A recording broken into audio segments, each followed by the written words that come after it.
Okay, welcome to the Good webinar. Today is entitled Migraine Update, and I'm hosting Dr. Jonathan Eskenazi. Jonathan is the director of the Neurological Institute of Los Angeles. He's assistant professor of neurology at Charles University and UCLA David Geffen School of Medicine. And we welcome Dr. Eskenazi to be talking about a very important issue, headaches and migraines. Thank you, Jonathan. Thank you so much. Thank you so much for the invitation, Dr. Friedman, and welcome all of you. We're going to start with a little overview of types of headaches, and we're going to focus mostly in migraine, but we're going to talk a little bit about others and review some cases. We're going to talk about the epidemiology of migraine. Every year we keep understanding more and more how migraine is triggered and what releases the phenomenon of migraine. We're going to talk about how to evaluate a patient, how to diagnose migraine, and what are the red flags that we can encounter in patients that would deserve a little bit more of workup and studies. And finally, we're going to touch on treatment and the new therapies that we have in the market now, or the ones that are coming, talking about acute care in the treatment of migraine, and also the preventive treatment. And we're going to talk about how to differentiate and when to use either one or both. So let's go ahead and jump in, and we're going to talk a little bit about the headache classification. This is based on the International Headache Society, and you guys can see on the pie, when we talk about primary headache, that it's more than 90% of the headaches that we see. We usually talk about primary headaches are the diseases by themselves. They are either genetic with a big genetic component, or they are idiopathic. But they are isolated diseases by themselves. In those, we see migraine as one of the most common. We see the tension type headache. And we see a whole bunch of headaches called trigeminal autonomic cephalalgias. From those, the most common is the cluster headache. But we have other ones like paroxysmal hemicrania and SUNCT and other very weird types of headaches. Migraine today. When we talk about what percentage of headaches are migraines? So that's a good question. So in the 90% of primary headaches that we see, I would say the majority are always tension type headache. So from those 90%, I would say 60% tension type, 30% migraine. Okay. Really, general autonomic cephalalgia is like 1 to 2%. So when we talk about secondary types of headaches, we're talking about something that secondary to the primary process that causes a headache. And that's why we order testing like MRIs, CTA to look at the vessels, venograms, lumbar puncture, blood work, etc. Right? And there's headaches related to expansion in the brain or swelling. And that's when we can see either a tumor or multiple tumors or hemorrhages, etc. We can see headaches secondary to meningismus, and that's the inflammation around the brain in the cover of the brain that we call the meninges, and that could be infectious or inflammatory. We can see headaches in trauma. We see headaches on venous thrombosis, right? The venous that clear all the blood from the brain. If there's a thrombi there, then increases the pressure inside the brain. We see, and this is kind of like controversial, and that's what we're going to talk about. We can see headaches secondary to sinusitis, but it's not very common. And a lot of the symptoms that we can see in migraine, they could kind of like pretend that like it's a sinusitis, but it's really migraine. We can have headaches in cervical problems. We see it a lot in strokes when there's a dissection of the vessel. Here in the injury in the vessel, it can cause headaches. We see headaches on temporomandibular dysfunction when there's some arthritis at the joint. We can see in certain vasculitis, like the giant cell arteritis, where the temporal artery at this level is very tender and it's inflamed. And we're also going to talk about some metabolic or endocrinology causes of headaches.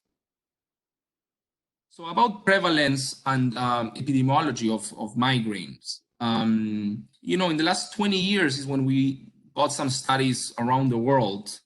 Every country has different categories and, different ways to classify migraine. And that's why there was a lot of disparity.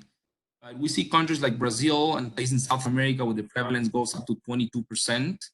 And the US kind of like in the middle, is that about 12% of people living in the US have experience of suffer of migraine on a daily basis. And when we talk about sex and differences between females and male in migraine, we all know that it's more common in women, and we think it's because of the hormone pattern. But if you really see the graphic, before puberty, it's very similar. There's a little bit of difference, always more in females, but it's very similar. And after puberty is where females get much, much more migraine up to the 30s and 40s, where it becomes, 3 to 4 times more common in women than in men. Those are the productive years, and that's why it's so disabling in the female population. And then after menopause, again, the prevalence drops again, and it becomes very similar to men. So now I put this graph to just put it in perspective, right? Because I do a lot of things in neurology, but probably migraine is one of the things that gets me the most busy, right? So how prevalent is migraine compared to other disorders, right? So we have an idea that Alzheimer's disease and, being the most common type of dementia, the prevalence is up to like 6-7%. Migraine, we said 12%, right? When we talk about stroke, it's like 1% of the population. And when we talk about epilepsy and seizures, 0.7. And when we talk about multiple sclerosis, that is a whole field in neurology, it's really 0.09% of the population. Let's talk about the pathophysiology of migraine and what are the structures related to migraine. And this might be a little bit dry, but I'll try to do it as the better as possible. I don't think we can see my mouse, right? I can put the mouse in. Okay. So when we talk about the anatomy of migraine, the main thing is the trigeminal-vascular system of Moskowitz. So what happens in migraine, it gets activated as a peripheral nociceptor. There's a signal in the periphery, mostly from the vessels around the dura mater, so the meningeal vessels in the periphery, and that signal goes through the afferent fibers and goes to the trigeminal ganglion, that red structure, and then it travels all the way to the brainstem, and that's where we see all these nerves going up and down, etc. So once the trigeminal ganglion gets activated, we're going to talk what happens, but there's a release of a lot of peptides and signaling that activate different structures and different nuclei in the brainstem. And that's why migraine gets associated with so many other symptoms affecting sleep, appetite, nausea and vomiting, even cognitive symptoms, because the nucleus ceruleus gets affected, the raphe magnus gets affected, the superior salivary nucleus gets affected, and that's why we can have lacrimation, secretions, etc. And there's all these signals go to the hypothalamus that gives us all the signals of appetite, sleep, etc., etc. So these are the anatomical structures that we're going to talk about. So now what happens when there's activation of these peripheral receptors, right? The trigeminal vascular system gets activated, and one of the main things that happens, there's vasodilation of cerebral vessels, right? This is mainly due to CGRP that we're going to talk at the end because it's a big target for headache nowadays. This CGRP is called calcitonin gene related peptide. There's plasma extravasation, meaning that there's a lot of swelling and water that comes out of the vessel, and there's vasogenic edema. There's mast cell degranulation, where there's secretion of pro-inflammatory markers that generate a lot of the pain receptors. So substance P, interleukins, all these things. There's some central sensitization and there's some allodynia, right? And this process starts peripherally and migrates to the central. So this is a little bit more in detail, right? The cytokines that really gives the pain are released, and it starts the inflammatory cascade that we see in migraine, right? And we're going to talk about the phases of migraine on the next slide. But this is the process sequence by sequence. There's vasodilation, muscle degranulation, plasma extravasation, CGRP gets released. There's histamine, serotonin, interleukin 6, et cetera, et cetera. So now, this slide's about the phases of migraine. It's very interesting because most patients that I see, either in the ER or in the office, they think of migraine as an equivalent to headache. But really, migraine is a syndrome. And as in any other syndrome, we understand migraine as a conjunction of signs and symptoms, right? So headache being one of them. So if you guys see here in red where it says headache, typically a migraine headache lasts between 4 and 72 hours. But before and after the migraine and during the month, there's a whole cycle in the phases of migraine, right? So before the headache, we can have either we can have aura or we cannot have aura. So that typically lasts 1 hour. And in the aura is where we see all these symptoms that start with the visual pathways. The migraine starts what we call the cortical spreading depression. So in the occipital lobes, it generates these impulses where we can see different lights, what we call photopsias. We can see visual distortions, and it can migrate to the parietal lobe where we can have sensory disturbances like pins and needles, paresthesias, some pain, etc. So that's the aura. We know that before the headache part, even hours to days, there's some premonitory signs or pre-migraine attack. And it's very well described that people can have yawning, fatigue, nausea, mood changes, there can be neck pain, food craving. So all these things are described before the migraine event. Now, a lot of people that suffer from chronic migraine, they have what we call an interictal phase, meaning that even if they have isolated migraine attacks, let's say 2 to 4 per month, in between attacks, they get what we call the interictal phase. And that's very classic for hypersensitivity to light, what we call photophobia, hypersensitivity to sound, we call it sonophobia. They can have some mild headaches, anxiety is very popular, and then nausea. And then after the migraine, it's typical to feel tired, fatigue, depression, cognitive dysfunction, slowness in the processing, executive dysfunction, etc. So that's why it's so important to prevent the migraine, not only treat the headache per se. So what do we do when we see a person with headaches, right? Let's say we meet them for the first time. What's the diagnostic workup? Like anything else in medicine, and mostly I would say in neurology, we do a dedicated history, right? What the patients tell us, put things together. That's one of the most important things always. That gives us the diagnosis in 80 to 90% of the cases. So basically, we try to see a migraine diary or what triggers a headache. The headaches in the morning, it's more at night. What comes associated with the headache? What's the quality of the headache? Is it throbbing? Is it stabbing? Is it pressure? Where exactly unilateral versus bilateral, et cetera, et cetera. You know, in some cases, we get imaging studies. In some cases, it's classical and it's recurrent, so we don't need to get an MRI or CAT scan. Sometimes we do blood work to rule out secondary causes. Depending on the risk factors, we can do other type of workup. Lumbar puncture, the spinal tap is always available. We use that when we think the pressure in the brain might be elevated. So there's conditions that we need to look at the opening pressure, or we need to look at the fluid and examine it to make sure there's no infection or inflammatory or anything like that.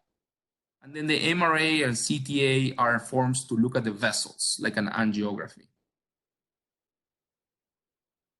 I'm going to take over for this slide. The endocrine cause of migraines, the most common would be hypothyroidism. And certainly not everybody that's hypothyroid has migraines, and certainly not everybody with migraines has hypothyroidism, but I do see them together. So I agree with Dr. Eskenazi's thyroid tests on people with headaches and migraines. Second area that's most common is a pituitary macroadenoma. So these would be a large tumor that the mass is pretty big, and people can get headaches from their tumor. The rest of them are unlikely, and I would say the workup should be based on other symptoms. If somebody has symptoms of growth hormone deficiency and migraines, they should get the growth hormone workup. Acromegaly is too much growth hormone. They have usually big tumors. They have joint pains, enlarged jaw, arthritis. In this test, this also can give you headaches. Cushing syndrome is too much cortisol. I see a fair amount of headaches and migraines in Cushing syndrome. Pheochromocytoma, they have a tumor in their adrenals making too much catecholamines. You know, it's a very rare condition, but headaches are quite common in that. last one would be adrenal insufficiency. In general, I wouldn't just jump to a workup of all these headache, but if they have other symptoms going along with it, they should get a workup appropriate. Great, thank you so much. So then I want to talk about this slide because it's very important to know, even on a patient that has history of headaches or history of migraines, what are the warning signs of what we call in medicine the red flag of conditions that it could be more serious than migraine. So when do we need to do more studies, basically? And one of the main rules is if somebody had never had headaches in their life, and then all of a sudden after 50 develop headaches, right? That's rarely to be migraine. Migraine usually starts in adolescent years, in the 20s. So if somebody comes with new onset headache after 50s, then it's worth doing imaging and further studies. Second reason is with the headache is completely different, right? Somebody that suffers from headaches usually right-sided, throbbing, the light bothers them, and then all of a sudden they get a headache that quickly, in 10 minutes reaches 10 out of 10, bilateral, and they have neck pain. So it changes completely the pattern. That's when we worry and we need to do more studies. The headache is either the first that we talk about or the worst headache of their life, and it starts suddenly, that's when we worry about. If the headache progresses very fast in intensity, that's when it's an alarming sign. Then when we mention headache from exertion, meaning that if there's a valsalva or the patient, let's say, is exercising, or there's also headaches, during sex when either men are ejaculating and they get an intense headache, that makes me worried about an aneurysm. So we watch that carefully.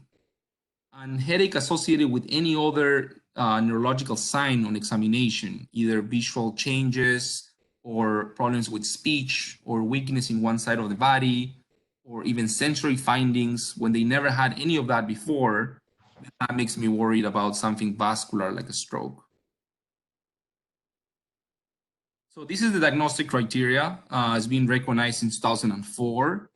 And basically, the patient to be called a migraineur or have migraine needs to have at least 5 attacks in their lifetime, lasting 4 to 72 hours. It should fulfill at least 2 of the following. The pain has to be unilateral.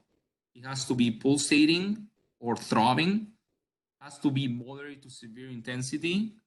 It has to be aggravated by mild physical activity or exertion. So it needs to fulfill 2 out of these 4. And it has to have 1 out of these 2. And one of them is nausea and or vomiting. And the second one is photophobia or sonophobia, right? We talked about that, problems with light or problems with sound. And there has to be no evidence on the history or on the examination that makes me think that there's another cause for the headache. And why is this important? Because repeatedly we've done studies and we see that a lot of people are underdiagnosed or never been diagnosed with migraine, right? And they come to the office and say like, well, you have migraines. They're like, well, I don't know, but I had a headache since I was 20 years old. They told me it was my sinus. And then I got antibiotics, a couple of times per year. Or I don't know, it's just mild headache, so it was not recognized. So that's what we see, that most people are really under-recognized and they don't have diagnosis of migraine. So when to think on migraine? Basically, when we have a stable pattern and recurrent of headaches, and it generates significant disability, that's migraine until proven otherwise. And I want to teach you guys another way that is very, very easy to recognize. This study was published by Dr. Lipton, and instead of using all the criteria, basically if the patient answers positive to 2 out of 3 of these questions, then the specificity is very high. So if the patient has nausea, disability, or photophobia, 2 out of those 3 associated with headache is mostly migraine until proven otherwise. In this case, I put it there just to reflect what we were talking about. Typical patient that was told initially they have sinusitis, right? 37-year-old women complains of sinus headaches 2 times per month.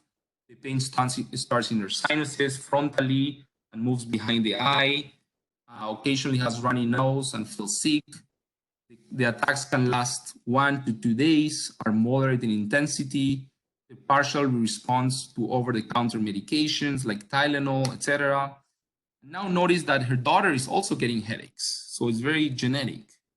And this is typical for migraine. And why does migraine usually gets, I would say, wrongly diagnosed or misdiagnosed as sinusitis? And it's because a lot of the symptoms that we see in migraine, and you guys can see here, are commonly also seen in sinusitis or in sinus problems, right? Mostly how severe is the pain, stuffiness of the nose, the photophobia, the drainage, how it's worsened by activity, the unilateral category. So all of these things are the most common or are very commonly seen in migraine. And that's why the misdiagnosis. So Dr. Friedman, let's go ahead and talk about treatment now. So before talking about the actual medications, I want to get some general principles about the acute treatment of headaches.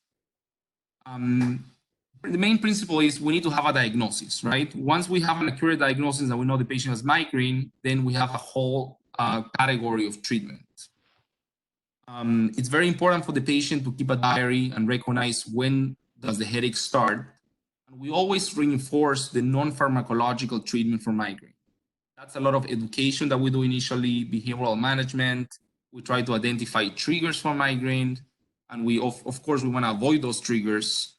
And then because we know the hypothalamus and the trigeminal vascular system are very well interrelated, we want to keep the homeostasis, the normal function of the brain, stable, meaning that having regular hours of sleep, regular hours of meals, exercising routines, stress management, all of these are important to prevent and actually treat migraines.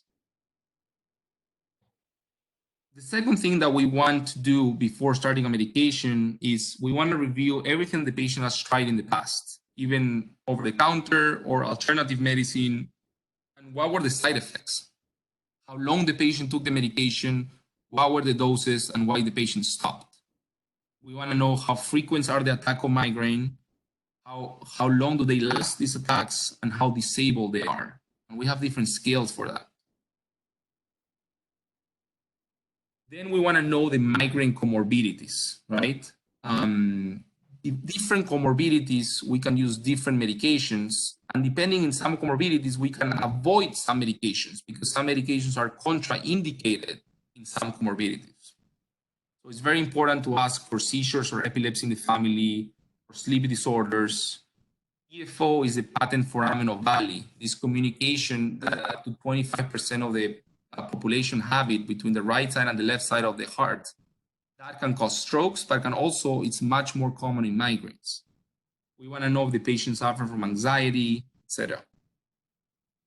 And then we want to know other conditions that are not necessarily associated with migraine, but the patient also suffers, because if we can treat with the same medication two things, then it's worth it and not to add a second medication to the patient. So hypertension is very common. So it could be a comorbidity or a co-occurring condition. And a lot of medications for hypertension actually prevent migraines, and that's how we discover them. We want to know if the patient has vertigo or dizziness. We want to know other medications that the patients take that could cause this overuse medication headache, etc. So what is the goal and what I usually tell the patient? We review the phases of migraine. So we usually want to treat the attack early on the game. So as soon as the patient is starting the onset of the headache, it's mild, before the photophobia, before the nausea, that's when we want to start it. Because all these medications in the acute treatment, they actually work to abort the headache. So what we measure is the pain freedom at 2 hours. So starting very early, and we call it one and done, that's the best mechanism to treat acute migraine. We'll skip this one. We'll talk about neuropharmacology already. We're going to talk about the acute treatment of migraines. And in that category, we have some options over the counter. We have some supplements that I'm going to mention. We have the typical non-steroidal anti-inflammatories. We have Tylenol, naproxen, ibuprofen, indomethacin, etc. We have the combinations that have some butalbital. We have Fiorinol, Fioricet. For acute episodes in the ER, we can use opioids, but we usually try to avoid them. We like antiemetics in migraine, the ER. Compazine is one that we use a lot. We use Reglan, so it helps with the headache, but it also helps with the nausea. Acutely, we can use steroids. And then we have two medications that are specifically for migraine. One of them is the typical ergots. It's a very old medication. It's a derivative from the ergot. It acts on the vessel of the brain. And then we have the triptans. The triptans is a family of medications that act on the serotonin 5-HT, and it's very specific for migraine. And we're going to talk a little bit more about those. So what do I usually tell the patient on the visit? When you have a migraine attack, let's try an initial therapy. But then what happens if 2 hours down the line, the headache persists? Then you need to have a backup therapy. And then not only that, what if you fail that one? Then we talk about rescue therapy, right? And that's when we have different modalities. If the initial therapy doesn't work and the backup therapy doesn't work and the patient is vomiting or has nausea, sometimes you can avoid the ER by taking either an inhaled medication or an injectable medication. So that's what we call a rescue therapy. One slide on rebound headache. Rebound headache, now we call it medication overdose headache. So basically what happens is patients that have headaches every day or every other day and then depend on anti-inflammatories, opioids, or even triptans to treat their headaches. After a while, we say usually minimum of 3 months, the receptors get desensitized. So they need more and more medication, and actually creates this headache that overlaps with migraine, makes it very, very difficult to treat. So a lot of these patients get admitted for what we call a washout. So we actually wash it out, treat the overused medication headache first, and then we can treat the migraine. This graph, we talked about it, what are the phases of migraine? And we basically want to intervene very early. When the RI is starting, before the headache or when the headache just started, that's when we want to give the medication. And these are the triptans that I told you guys that it's the mainstay of the acute therapy for migraine. The efficacy borders with 90% efficacious. And we have 7 in the market right now. There's a few differences, and we're going to try to mention a few of the differences. All the 7 come in tablet forms. Sumatriptan, that is the first one, comes in suppository and also injectable, sub-Q. We have 2 of them that can come as a nasal spray, inhaled. Those are the sumatriptan and the solmitriptan. And we have 2 of them that can go under the tongue for a rapid absorption. Those are the rizatriptan or Maxalt and the solmitriptan or Somigran. So what is important? The pharmacokinetics. Pharmacokinetics means how fast the medication gets to the blood and how fast it acts. And also the half-life, the T-half. That's the half-life. That's how long the medication can act. So in terms of the Tmax, which is the fastest that acts, we have the Maxalt or the rizatriptan. That's one of the fastest. And also the elatriptan. And in terms of which one lasts the longest, we have the frovatriptan. That's actually approved for what we call menstrual migraine. Those are these female patients that they get a migraine episode per month, and it can last up to 4 or 5 days. So frovatriptan is actually the treatment for that because they take it the first day and usually covers them during the attack. So what are the techniques to use, again, to have a sustained pain freedom? Well, we need the optimal dose of the treatment. So we usually start with the minimum dose. If that doesn't work, we can repeat the dose or use the larger dose. We need to make sure we're using the optimal formulation. We want to intervene very early. And sometimes we want to combine medication. There's now in the market, we have combination of NSAIDs plus triptans. So we usually want to combine 2 types of mechanism of action. How to choose a triptan, we discussed a little bit about it, depending on how fast we want to act, how long we want it to persist, depending on the metabolism and if we want to do it orally or injectable, etc. And here is a very nice table that we can see some drug interactions. This is a little bit more advanced.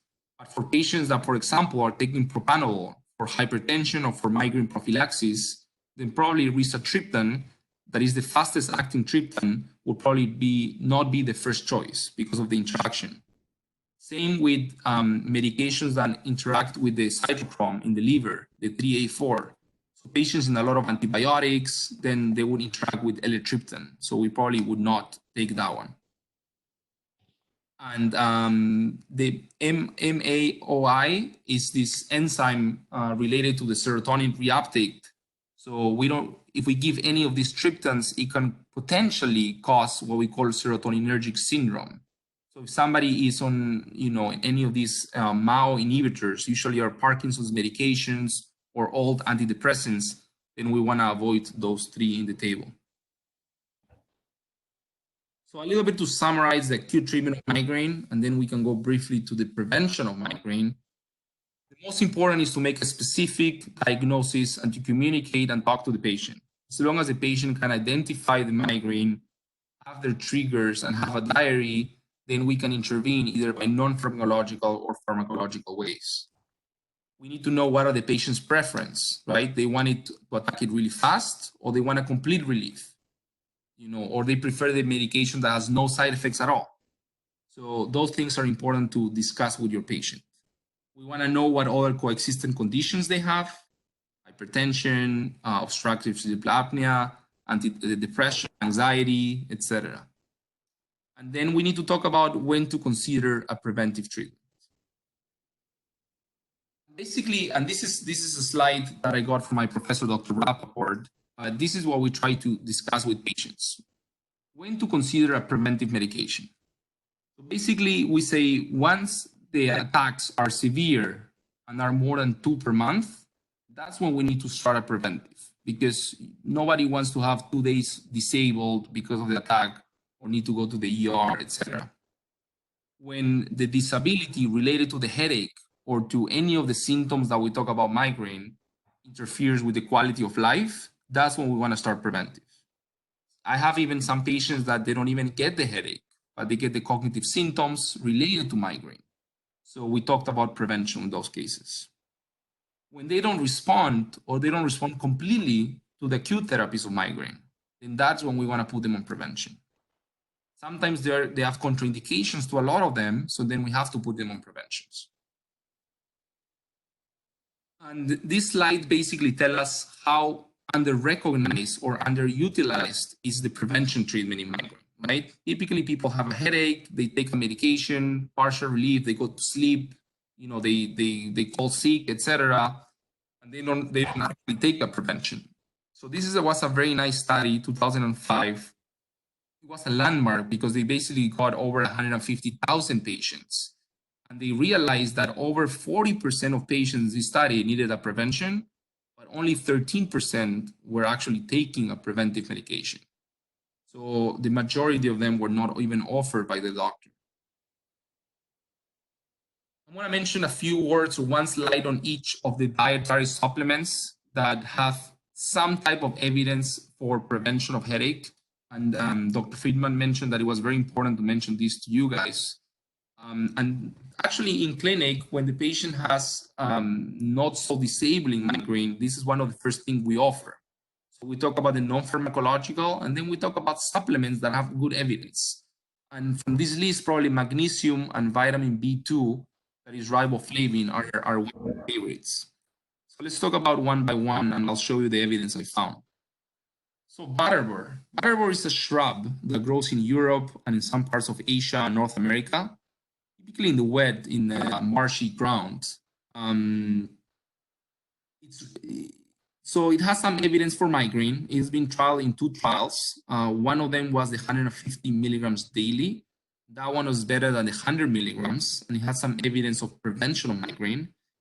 There is another study that talked about music and butterbur, and they compared it with tau that really has not much evidence for migraine. So that's the only evidence we have randomized for butterbur. I put a link there from the NIH that you guys can see. Very important for butterbur, and that's why I try to avoid it. If it's raw and it contains this pyrrolizidine alkaloid. That part of the butterbur, it's hepatotoxic. So we need to make sure that if we get one of the butterburs, it's not the raw version. How do you tell? Yeah, that's very important. I'm not 100% sure. I really don't use this one as much, but Okay. That's when we know. If it's not processed and it's raw, then you need to avoid it. So then we have the vitamin B2. Really, the side effects are almost none. It says that you can have some yellow urine. B2, it's typically seen in any multivitamins, in any complex B multivitamin. And the typical dose that we want, it's 200 milligrams twice a day. And in the study that I'm showing here in 1998, we see that 68% of patients had reduction in migraine attacks. So it was significant, but we always use it as first line. And then we have magnesium. We actually like magnesium a lot because we use it also as an acute therapy, not only prevention. In the ER, we use it a lot. We can give 1 gram, even every hour if we wanted to. It has very good evidence. You can use the magnesium citrate or magnesium aspartate or gluconate. There's no really good evidence for comparison for any of those. So all of those over the counter should be fine. A lot of us eat magnesium in the diet already. And ideally, you want to avoid taking other supplements that could cause more diarrhea, right? But the only problem with prevention with magnesium, it might take up to a month to actually start working. So that's why we use it combined with other types of medications. And then we have coenzyme Q10. It's more study actually in the pediatric population. But I did found one study, but it was open label in the adult population. They did 150 milligrams daily for 3 months. 62% of patients had more than 50% reduction in the number of headaches. So when we talk about migraine, we always try to achieve more than 50% reduction in the number of headaches or more than 75% reduction in the number of headaches.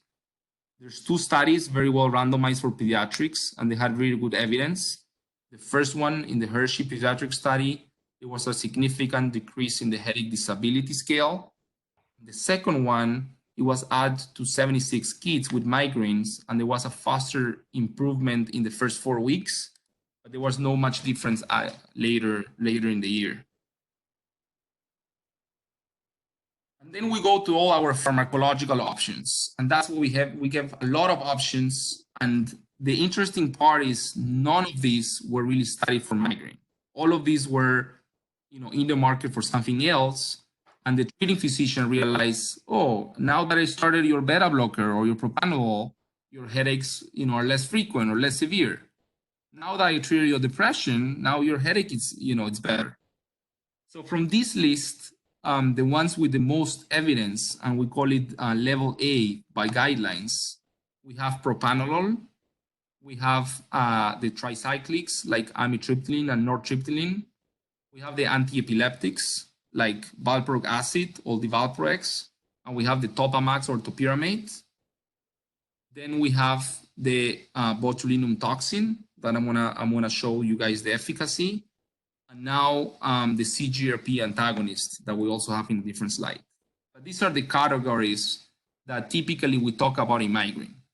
So if you guys go to a doctor and they tell you, yeah, we can do Botox by your insurance, usually ask me that you need to try 2 types of medication first.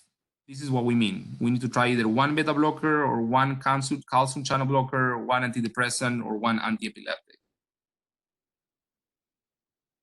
So Botox was approved already over 5 years ago. Basically, it's given 155 units. It's done over 31 points around the head and the neck. It has to be done by a neurologist or a pain doctor. And basically, it's done every 3 months. What it showed is that after 108 weeks, 75% of patients had a reduction of more than 30% in the headache days. And on average, they reduce 10 headache days per month. and this was statistically significant. The only or most frequent adverse effect was the neck pain and the rash from the actual botulinum toxin. A lot of patients actually like this because when the insurance cover usually gives you, the bottles come out of 50 units or 100 units or 200 units. So because the protocol is 155 units, we need to open 200 units. So we always have 45 units to spare. And we can use in different, trigger points, muscle, or even aesthetic. So now what's hot in the market? Let's talk about the monoclonal antibodies. So during the pathophysiology, I mentioned this molecule, the calcium gene-related peptide. Basically, when the cascade starts, it releases this a molecule that is very specific for migraine. This has been studied only for migraine. And this vasodilates the vessels and triggers or the extravasation of swelling in the brain and cause the release of neuropeptides and interleukins that cause the pain. So these monoclonal antibodies, they act in the periphery, and that's the beautiful part of it, because they don't cross the blood-brain barrier. They are eliminated by a reticuloendothelial system, so they don't have any liver or any kidney toxicity. And the side effect profile is very, very low, and I'll show you some data. We have 4 in the market right now, and these are the generic names. I'm going to mention the brand names too. Erenumab, which is Aimovig, is the only one that attacks the actual receptor of the monoclonal antibody. The other 3 act on the actual ligand, on the actual protein. So that's one of the biggest differences. Erenumab, the first one in the market, it's also the only one that is fully humanized. It's a little bit different than the other 3. In terms of efficacy, they all plus minus has shown that they reduce the headache up to more than 50% reduction of headaches in 50% of patients. They all act in the first week since we started medications. And the good thing is 2 out of them are sub-Q, is IV, and 1, and it can be given in different times. So basically, Aimovig can be given monthly. Ajovy, which is fremanezumab, has the option of doing once a month or once every 3 months. And eptinezumab, that is the last one, is coming to the market, is IV, and it can be given quarterly. So they are all positive for episodic and for chronic migraine. It has been used also with overuse medication headache, and the data is very, very good. They have very quick onset, as I said. They can act up to like the first week. They are all better than placebo. And the side effects are very low. And they're a little bit different. If we go back to the chart, erenumab, that is the one that acts with the receptor, has a little bit of increased constipation compared to placebo. Up to 4% of patients can have a little bit of constipation. The other 3, the only side effects is actually the injection site reaction, like any other injection that is given. So let me go to conclusions, and I'll be open for any questions. We talked about making an accurate and very important to make the diagnosis of migraine as early as possible. We want to rule out any other causes of headaches, anything dangerous. Of course, we want to rule it out immediately in the ER. Once we know it's a migraine attack, we want to use our first line of treatment, that it could be a triptan with or without an NSAID. We want to abort the headache. We want pain freedom by 2 hours. If that doesn't work, that's when we use a rescue medication. If there's a patient that has already overused medication headache, we want to treat that first in order to actually control the migraine after. We want to set a limit on the acute care medication. We don't want to have patients that overuse the acute care medications we give them. Once we use the medication, we want to use it as fast as possible. That's what we call one and done. So as soon or as early as the migraine is starting, that's when you take it. If the patient cannot tolerate PO, that's when we change to injectable. And we talked about prevention, use it more frequently, talk to your doctor. As soon as the headache is disabling or it has 1 or 2 days of missed work and it's already disabling, that's when we want to start it. And I'm open for any questions now. Thank you. So this is Dr. Hila's website. It's is it Dr. Eskenazi? We are launching it now. Yes, you can. Right. Our website and our address is there. Right, and he has a lot of offices around Los Angeles. He's happy to see you. So if we have questions, use the chat button. Thank you for sharing time tonight with us. If you wanted an appointment with me to look at some of the other endocrine issues, email us or go to my website. We will post this on my website in a few days. Thank you again, Dr. Eskenazi. It was a fascinating talk. Thank you so much. Floor for chat questions. So I'll ask the first question. Why don't you think more people are using the prophylactic medicine? So a little bit, it's, the first time is always a little bit of ignorance, right? There's not that much education from, primary care doctors.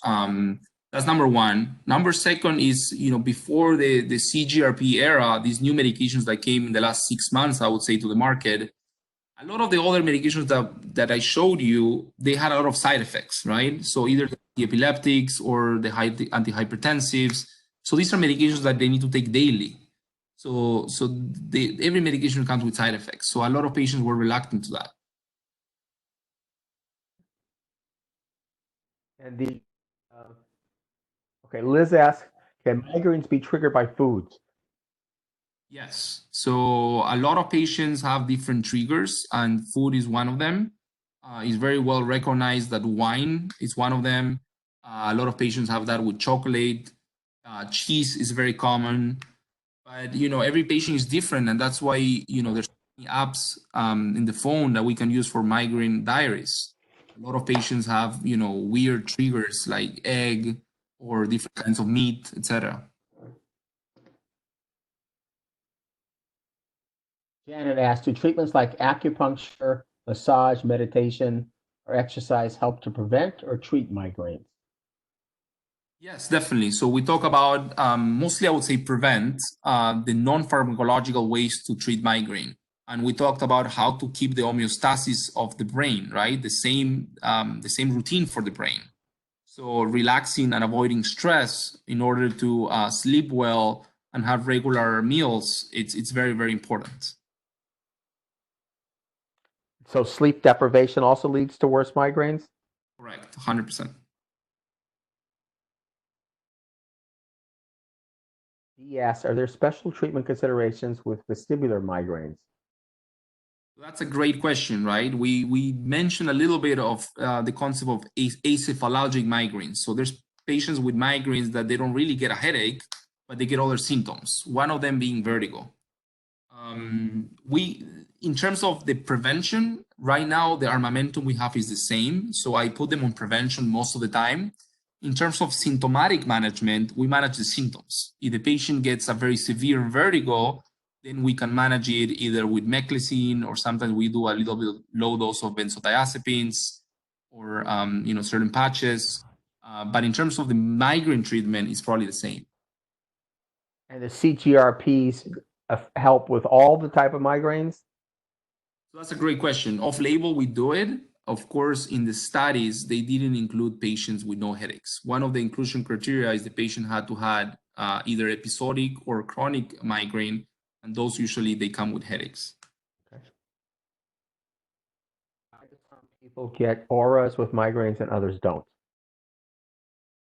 So that's what we know now, that's genetically determined, right? So actually the classic migraine is the one with no aura. So up to 70% of people have the migraine without aura, and only 30% have aura. And that's, I would say, genetically predetermined.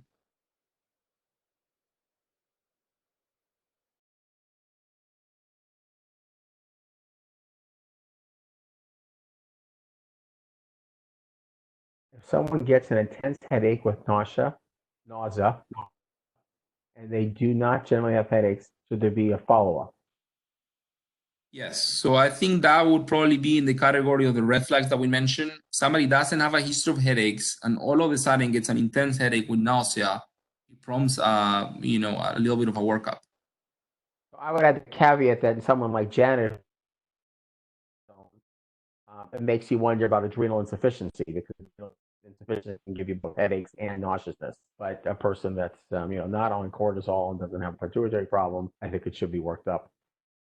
Correct. Patients after their pituitary surgery can get a hyponatremia that's marked by very severe headaches. What's the question that hyponatremia can cause headaches? Yeah, so people that are post-op from a pituitary surgery, they go through a hypernatremia and hypo, and they usually return to normal. That hyponatremia is very characteristic with headaches, severe headaches. Yeah, and I would say, mostly if it's related to changes in the caliber of the vessels, right? Remember that I said that the main trigger for the migraines is these nociceptors in the meningeal vessels. So if, let's say, dehydration is one of the typical triggers for migraine, right? The patient is dehydrated, then the nociceptors get activated because of the spasms on the vessels. Then that triggers a migraine cascade. Mm-hmm.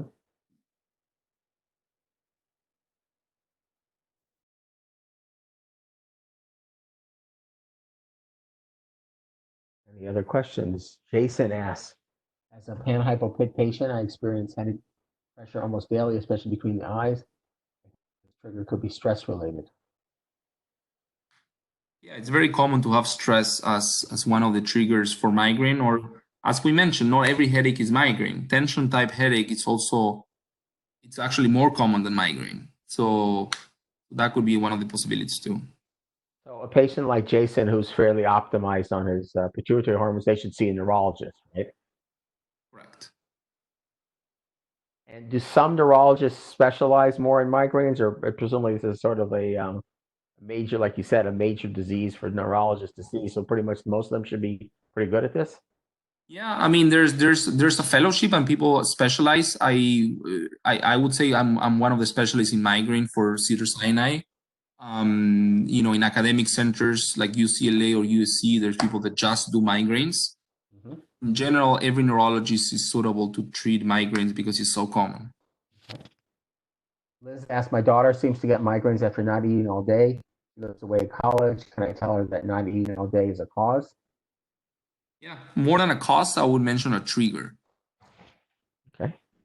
Heidi says, I have Sheehan's and bad headaches for a while. However, recently I've been nauseous and vomiting. I think it's hormones. Your thoughts? I think it definitely could be adrenal insufficiency. It sounds like I would probably get that adjusted first to make sure you're not adrenally insufficient. And then you can see somebody for headaches and migraines. Yeah, totally agree.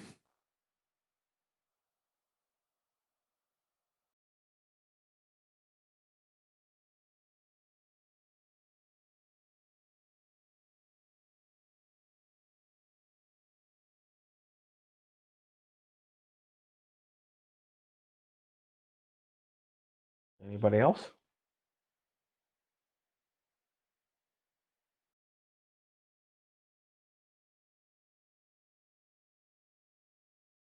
Okay, we'll wrap it up now. So thanks everybody for participating. Again, thank you, Dr. Eskenazi, for a great seminar. Thank you so much, everybody. Okay, bye-bye. Bye-bye. Thank you.